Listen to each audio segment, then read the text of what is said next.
जोहार नमस्कार दोस्तों, खबर झारखंड तक में आप सभी का स्वागत है।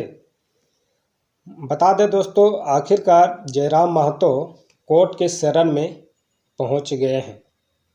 जी हाँ, बता दें कि 6 मई को क्या होने वाला है, यानी कि 6 मई कल जो आने वाला है और 7 मई को भी क्या होगा, इस पर बड़ी बहस है और सब लोगों की नज़र है।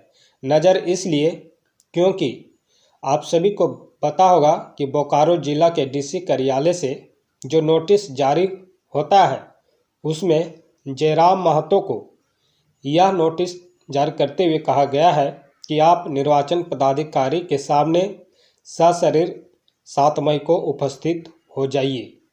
चूँकि आप सभी को पता है निर्वाचन पदाधिकारी ने उन्हें सशरीर उपस्थित होने को कहा है और आप सभी को ये भी पता है कि जयराम महतो जब 1 मई को यानी कि मजदूर दिवस के दिन नॉमिनेशन करने बोकारो डीसी के यहाँ पहुँचे थे तो उसी समय नगड़ी थाना के पुलिस वहाँ पहुँचती है और जयराम महतो को गिरफ्तार कर लेती है। लेकिन जयराम महतो प्रशासन से अनुरोध करता है कि मुझे सभा को संबोधित करने दीजिए, उसके बाद मैं अपने आप को आपके हवाले कर दूंगा। पर नगड़ी पुलिस उसे सभा को संबोधित करने के लिए इजाज़त देती है और जयराम महतो सभा को संबोधित करते हैं। उसके बाद जयराम महतो अचानक भीड़ में से गायब हो जाते हैं और कहाँ चले जाते हैं आज तक किसी को और अब तक किसी को पता नहीं है। लेकिन मामला जो था गिरफ्तारी करने का, उसका मामला ये था कि वह विधानसभा घेराव का मामला था जिस पर नगड़ी थाना में केस था और उस पर जयराम महतो ने बेल नहीं लिया था। इसीलिए नगड़ी थाना की पुलिस ने जयराम महतो को गिरफ्तार करने के लिए पहुंची थी।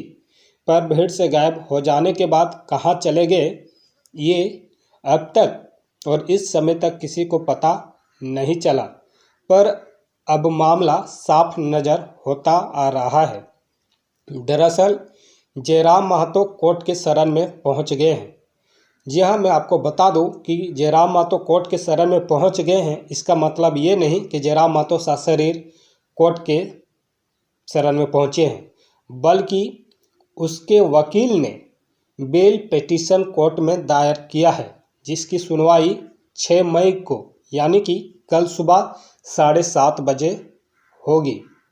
सुबह 7:30 बजे सुनवाई इसलिए होगी क्योंकि कोर्ट अभी मॉर्निंग चल रही है और दूसरी तरफ इसी दिन यानी कि 6 मई को ही 2 विपक्षी पार्टी यानी कि आजसू और जेएमएम उम्मीदवार अपना नामांकन गिरिडीह लोकसभा क्षेत्र से करेंगे। इस लिहाज से अगर आप देखेंगे तो 6 मई को कुछ खास होने वाला है। खास इसलिए क्योंकि जयराम महतो को बेल मिलती है या नहीं। दूसरी तरफ 2 विपक्षी पार्टी आजसू के चंद्रप्रकाश चौधरी और जेएमएम के मथुरा प्रसाद महतो नॉमिनेशन करेंगे। वहीं 7 मई को निर्वाचन पदाधिकारी के समक्ष जयराम महतो को उपस्थित होना अनिवार्य है। ऐसा इसलिए क्योंकि अगर जयराम महतो 7 मई को उपस्थित नहीं होते हैं तो नामांकन रद्द होने की प्रबल संभावना बढ़ जाती है। इसलिए जयराम महतो के वकील चाहते हैं कि नामांकन रद्द ना हो उसके पहले ही 5 मई को कोर्ट में बेल पिटीशन कर दिया है। अब इसकी सुनवाई 6 मई को सुबह 7:30 बजे होगी। यदि बेल मिल जाता है तो जयराम महतो 7 मई को निर्वाचन पदाधिकारी के समक्ष उपस्थित होंगे और जो प्रक्रिया चलेगी उसके बाद वो सबके सामने आएंगे और गायब होने का सारा माजरा बताएंगे। यानी कि आप कह सकते हैं कि 7 मई को जो जयराम महतो की जो गायब होने की चर्चा जो चल रही है वो समाप्त होने वाली है।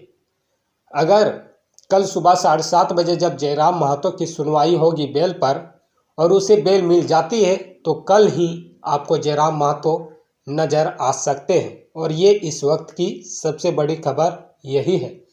तो कुल मिलाकर कह सकते हैं कि अब रास्ता साफ नज़र होता आ रहा है कि जयराम महतो बहुत जल्द जनता के सामने पेश होंगे, यानी कि जनता के समक्ष प्रस्तुत होंगे। तो ये थी आज की अहम खबर।